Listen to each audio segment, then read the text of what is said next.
State environmental officials came to Detroit today, brought here by our series of stories on abandoned houses stuffed with discarded tires. They come with promises to help the city clean up the problem and prevent it from ever happening again.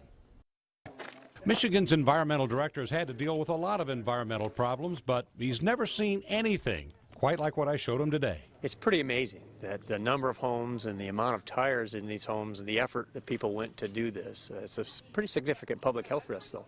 Dan Wyant and Senator Mike Kowal led a delegation to this East Side neighborhood that we exposed 3 weeks ago. Abandoned homes stuffed to the rafters with discarded tires. It's shocking when you see it. I've never seen anything like this myself. You don't even know what to say. After our original stories last month, the city sent trucks to haul away tires dragged to the curb by volunteers.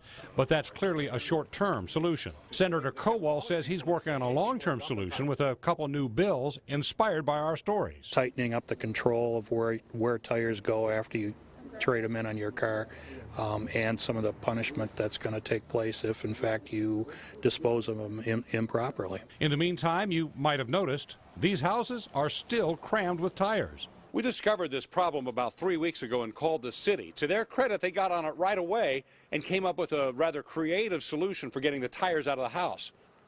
They're going to tear the whole house down. And guess who owns the houses? These are homes that are owned by the city of Detroit. Yes, these are owned by the city of Detroit, and they'll be coming down within 2 weeks. And they were owned by the city when they got filled with tires. We don't know when they got filled with tires, but they're coming down in 2 weeks. We're not going to stand for this for the citizens. Well, the city came and cleaned up the block down by Chalmers, but they haven't made their way towards Hayes. DeAndre Harvin lives about 3 blocks away and points out there are at least 4 more houses down at his end of the street, stuffed with tires. Harder to see because someone boarded them up after the tires went in. That's a lot of work. Yes, it is. And not to be doing the proper thing by not recycling, that's terrible.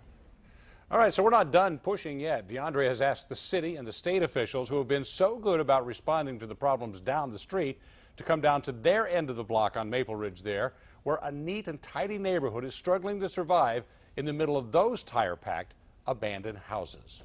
Well, wow, that's a good job, Stephen. You got them out there. We're going to tear 5 of them down in 2 weeks, and we're going to try to get more down. That's wonderful. All right. Yeah. All right, taking action for you.